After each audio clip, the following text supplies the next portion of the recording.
Jinna spotted reporters camped outside their building. They'd mistaken her silhouette in the window for Jin-Woo's. Camera flashes went off immediately. Should I go down and tell them off? He was more concerned about her studies than his sleep, but she waved him off. She showed him her phone instead. An article photo, Jin-Woo on his phone, ignoring the reporters swarming him outside the association building. He scrolled to the comments. His attitude is trash. He already thinks he's too good. The most liked comment, "Look, Mom, I'm an S rank now." Jin-Woo laughed. Jinna stared at him. "You think this is funny? But it is." When he showed her the comment, she visibly had to fight back a smile, which only made her angrier. "That's not the point. Why did you answer your phone right there in front of everyone? Now all of Korea knows my name. Do I have to ask permission before answering my own sister's call?" She couldn't find a flaw in this. She took her phone back with a miffed expression. The association had already told him a restraining order would be issued within a day or two. He could be patient. "You'll only get busier," Gina said cautiously. "Yeah." The demon's castle was first on the list. He'd already purchased fire-resistant artifacts for the higher floors, and immediately plunged into debt since he'd had to take out a loan secured by an A-rank item from the system shop. "I can't believe I got plunged into debt the same day I became S-rank." "Then it'll get harder to see you." Jinna looked a little sad. Jin-Woo put his hand on her head without a word. Just a few more days. He pinched her cheek. She kicked his leg. "Ow!" She clutched her foot. That hurt. Meanwhile, Chairman Yu was struggling with his tie. The more he tugged at it, the more knotted it became. That impudent boy. He'd been handing Jinho the future of Yujin construction, and his son had thrown it back in his face to go work for some hunter he'd met on a raid. His wife came over and untied the knot in seconds. Then she laughed. "Why are you laughing?" "Honey, are you sure you're mad at Jinho?" He said yes and looked at himself in the mirror. Odd. He looked happy. Despite all his grousing, the face in the glass was unmistakably pleased. He rubbed at his cheeks and chin, embarrassed. "Today was the first time, right? The first time he's gone against you." He didn't respond. The company ran top down, and so did the family. That was how he'd managed both his entire life. He wasn't going to tolerate anyone overriding his decisions. And yet, somehow, he wasn't upset. "For the first time, Jinho is trying to do something for himself," his wife said. "How about cheering him on instead of jeering at him?" "I'll keep an eye on him for now." She accepted his suit jacket, and then Myung-han stared at her face. "It's strange. There seems to be two of your face." He staggered. She rushed to his side. 2 days later, he woke in a VIP hospital room. The rotating doctor informed him of the duration. Myung-han calculated, shrugged, and said he must have been quite tired. The doctor's expression told him otherwise. "Have you heard about the eternal sleep disease?" Chairman Yu's calm demeanor cracked. The eternal sleep disease, the affliction from which no patient had ever awoken. A death sentence dressed up as fatigue. Some people, the doctor explained, were born with lower mana tolerance. Those individuals were more susceptible, particularly with prolonged exposure to essence stones, magic gems, and people with magic power. "Isn't your youngest son a hunter, Chairman Yu?" "So, you're telling me to avoid my own son?" "Well, as much as—" "That's ridiculous." He gestured for the doctor to leave. Alone, he stared at the door. "Stay away from Jinho if I don't want to get sicker. What father does that?" And beyond the personal, over time, magic was relied upon more and more, and the number of people with powers was increasing. Were the people intolerant to magic being expelled from this world? Expelling me, Myung-han Yu? He would not lose to a disease. "I will not surrender to something like this." The next morning, Jin-Woo opened Gina's door carefully. Deep asleep. He felt a surge of worry. People might try to approach her while he was away. He summoned Fang's former bodyguards. 3 massive elite-rank High Orc soldiers materialized in Jinna's room, instantly making it feel cramped. He scanned them. Wait, why only 3? He was certain there had been 4 guards. Then he remembered. The one he'd punched into the ceiling during the dungeon raid. He'd forgotten to extract its shadow afterward. "I need to pay better attention next time." He pointed his chin toward Gina. The 3 dissolved into shadow form and merged with hers. He gave them their orders: lie low, and if anyone tries to hurt her, don't hold back, and left. His heart felt much lighter. Jin-Ho was waiting downstairs, cheerful as always. "You sleep okay?" "Yes, boss. The motels these days are pretty decent." Jin-Woo had put him up in a nearby motel with Gina at home. Jin-Ho didn't seem to mind. "You'll only be there until I get office space for the guild." During the drive to Daesing Tower, Jin-Ho kept glancing over. Why did the boss need to go there so early in the morning? He was dying to ask, but Jin-Woo wasn't fond of being peppered with questions. When the van stopped and Jin-Ho finally worked up the courage to ask, the passenger door was open. Jin-Woo was already gone. Jin-Ho rubbed the back of his neck. He always comes and goes so quickly. Inside, Jin-Woo received the next quest. Quest: Collect Demon Souls 2. Defeat the Demon Monarch Balan on the highest floor. Rewards: Runestone of the Hank Shadow Exchange. Ability points plus 30, mystery reward. 30 ability points for 1 kill. The previous quest had required 10,000 demon souls for 20 points. A new job exclusive skill too. He already had 3, and every one of them had been extraordinary. He checked his stats. Level 80, intelligence at 189, edging past strength at 186 after his recent investment. He teleported to the 76th floor. A city on fire. He opened his bag. 2 artifacts. The Robe of Wind, a black cloak light as air, and a nameless ring imbued with water magic. He pulled on both and raised the hood. "My body is cooling down." He stepped out of the teleportation circle and moved experimentally. Comfortable. Nice. Demons appeared in the distance. He summoned his soldiers instead of going himself. His mother's treatment was waiting, and he didn't want to waste time. He found Fang right behind him, spawning close as a higher-ranked soldier would, and placed the Sphere of Avarice in Fang's hand. "You can use this today." Fang bowed deeply. Jin-Woo opened his mouth to give the charge order. "Move!" Whoosh! An enormous pillar of fire swept over his head and vaporized the entire front formation before he could finish the word. He turned to look at Fang. Twice his previous size. Grey smoke from his mouth. Sphere glowing in one hand. The sphere doubled the user's magic output. Jin-Woo had known this in theory. Gulp. "Ha-ha!" He laughed despite himself. He mounted Tank, the Ice Bear Shadow Soldier, and gave the order. "Giddy up!" The army followed. After several floors of Fang reducing corridors of demons to ash while experience notifications chimed non-stop, Jin-Woo recognized the inefficiency. A single floor of the demon's castle was the size of a major city. He divided his soldiers into 6 teams of 20 and sent them in different directions. Defeat everything you encounter. Report when you find the floor permit. Experience points flooded in from all directions, but decreased the farther his soldiers spread from him. Useful information, filed away. He kept moving. 2 level-ups before reaching the 80th floor, where Tank had jumped 10 levels and was celebrating loudly.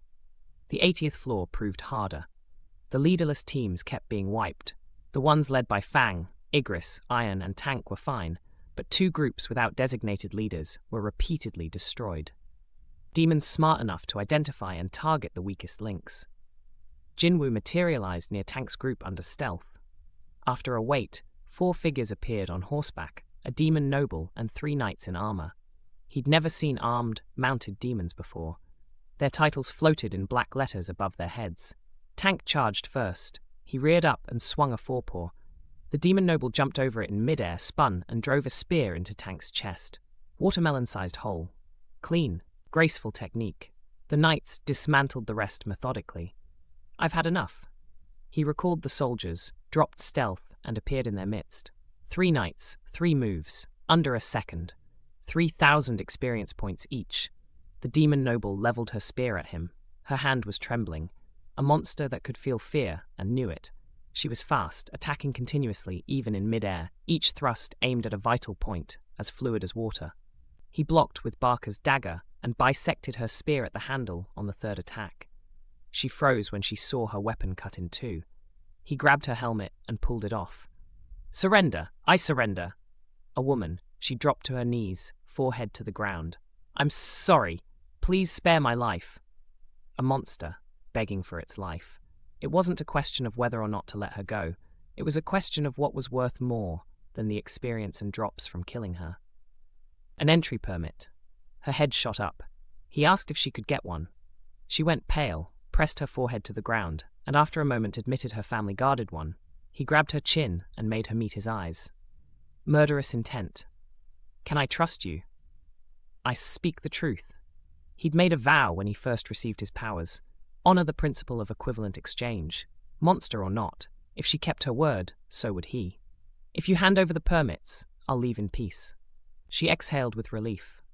Esil, eldest daughter of the Radir Clan. He had one more question first. He'd asked magic beasts about voices ordering them to kill humans. Did demons hear the same? No, we hear something else. It tells us to protect our home. Magic beasts existed to kill humans. Monsters existed to protect the instant's dungeons. Different reasons for being entirely. Where were you before you woke up here? The demon world. We were preparing for a war against a terrifyingly powerful enemy. We had to unite demons from all over, but her lips kept moving. No sound came out. The conversation includes confidential information and has been blocked. The message repeated until her mouth stopped. Jin-Woo's eyes lit up. Ha! I wouldn't have even noticed if the system had stayed quiet. He pressed further. Who was this enemy? But then Esil stopped moving entirely, like a toy whose battery had died. She passed out. He caught her, laid her down, ripped off her armor to help her breathe, and rolled the cape into a makeshift pillow. A potion did nothing. He sat beside her and organized the clues while he waited. When she woke and found him there, the dead archdemons scattered around who would have killed her while she was unconscious, she understood he'd protected her. She put her wrists together to be bound as a hostage. Both of them looked at each other. Don't need to. He turned her around and pushed her gently forward. The Radir castle was enormous, a castle within the demon's castle. When her father, the clan boss, on his throne in a room sized for a boss fight, saw Jin-Woo, he erupted. Who the hell did you bring here? Father, he's a guest who brings an army into my house. He could detect the soldiers hiding in Jin-Woo's shadow. Sharp senses. I made a promise, Jin-Woo said, unmoved. The entry permit. I'll leave in peace if you hand it over. He put his hand on Esil's shoulder, and I'd like to take her. Uproar. The boss looked ready to faint. Esil's face had gone red. He'd wanted a guide. Apparently that required clarification. After the explanation and much negotiation, the boss agreed, relieved that this terrifying human wanted only a piece of paper and his daughter's services as a guide, rather than a war the Radir clan clearly couldn't win. He handed over the permit and invited Jin-Woo to share a meal before departing. Jin-Woo accepted. The bread and meat from the system shop were getting old. At the next clan's territory, Esil produced liquor favored by the Garsh clan and suggested it as a goodwill offering for negotiations. Negotiations? Jin-Woo summoned his soldiers. Esil stared at the 3 elite rank shadows materializing beside a man whose presence felt like drawn knives. The same person she'd been walking and talking with moments ago. From where she stood watching, Castle Garsh caught fire. Fang melted the gates as knights rushed out and were cut down. A tower collapsed.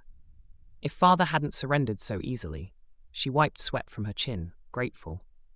Across the ocean, in Japan, President Matsumoto of the Japanese Hunters Association presented his plan with a pleasant smile. Korea's ant problem on Jeju Island until flying ants reached Japanese soil. Japan would offer a joint operation. Japanese hunters lure the ant army out of the hive. Korean hunters sneak in and eliminate the queen. When Korea's hunters trusted them and went for the queen, Japan would withdraw. Korea's best, sent to their deaths. A country left without S ranks, flying ants reaching the mainland. No one to turn to except Japan, which would demand whatever it wanted. Jeju Island was only the beginning. The Deputy Prime Minister's voice trembled. How can the government help you? In the subsequent summit, President Go listened with a neutral expression. 21 Japanese S ranks to Korea's 6 active ones. Japan's numbers were genuinely necessary. He sensed something wrong in Matsumoto's tone but couldn't get the other Korean participants to share his suspicion. Too excited, the proposal passed unanimously. After the summit, Go tried to reach all of Korea's active S-rank hunters. Everyone answered, except Jin-Woo Sung, whose phone had been off for days. President Go had a bad feeling. Jin-Woo was on the 89th floor. He'd fought through the archnoble clans floor by floor, his mana fluctuating wildly as shadow soldiers cycled through death and regeneration in continuous waves. Each floor had hammered him into sharper form. Between battles, Igris approached Jin-Woo and dropped to one knee. A message appeared. Knight rank Igris has requested permission to rank up. Level max. His soldiers could rise in rank once they hit the designated limit.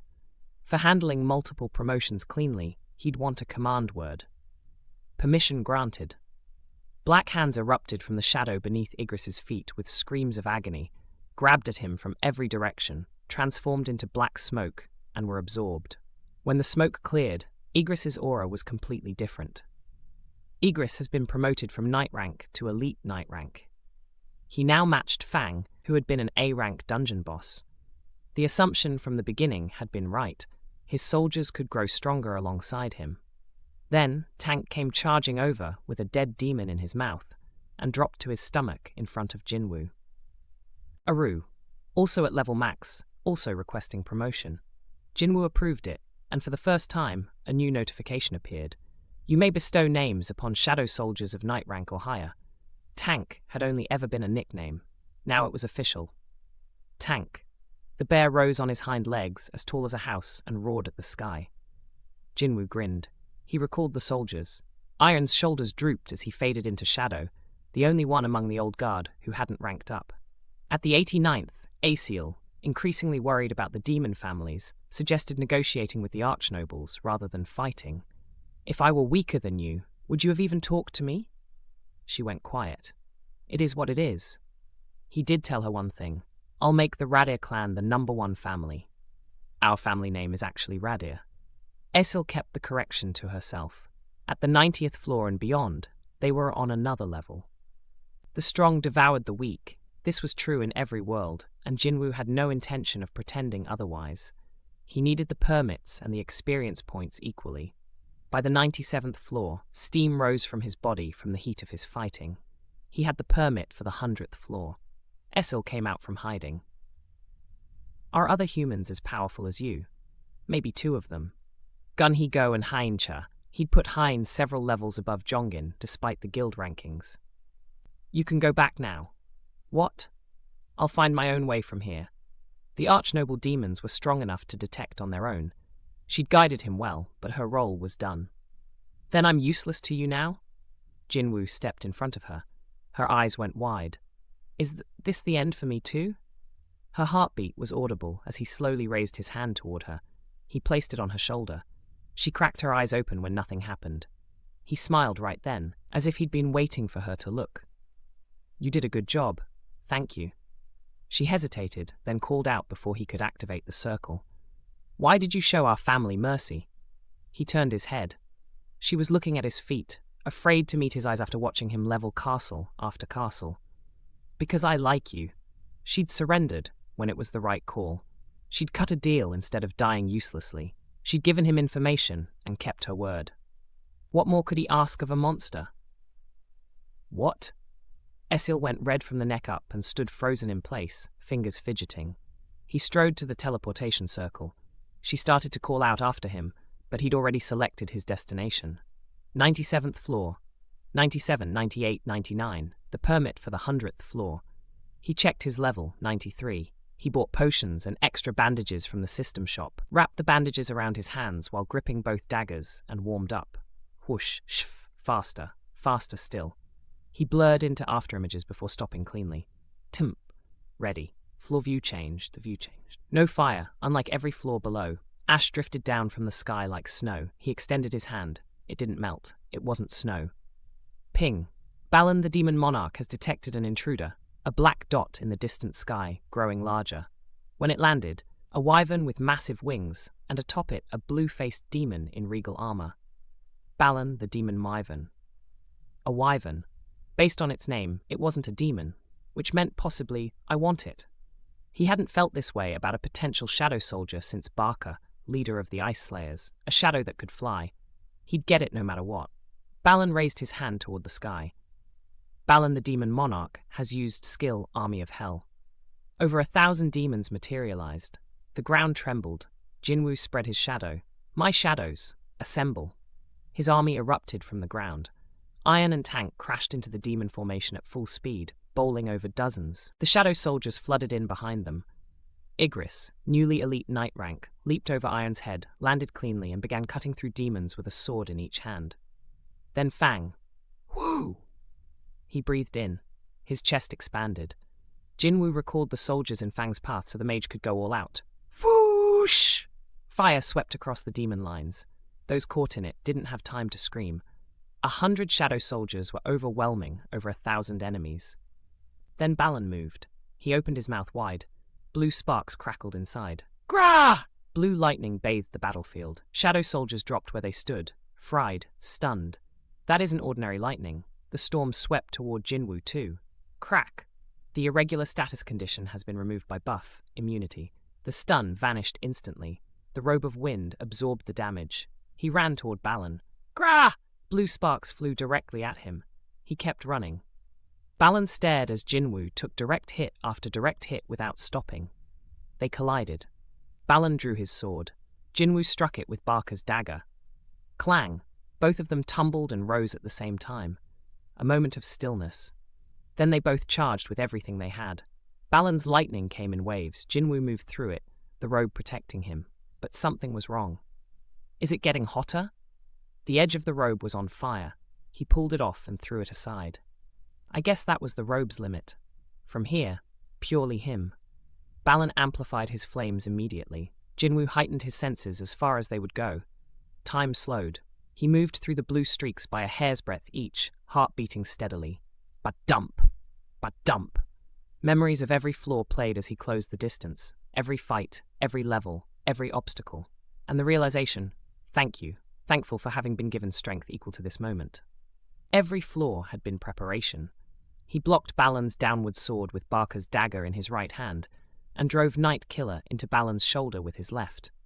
The dagger was made for penetrating armor. It dug deep. Balan lunged. They exchanged blow after blow, daggers against sword, magic power clashing, craters forming where they stood. Jin-Woo's wrists ached. The shoulder wound was severe, but the Demon Monarch's endurance was extraordinary. I have to knock him off balance. 2 hands visible, 1 hidden, ruler's hand. An invisible force drove Balan to 1 knee. Wud.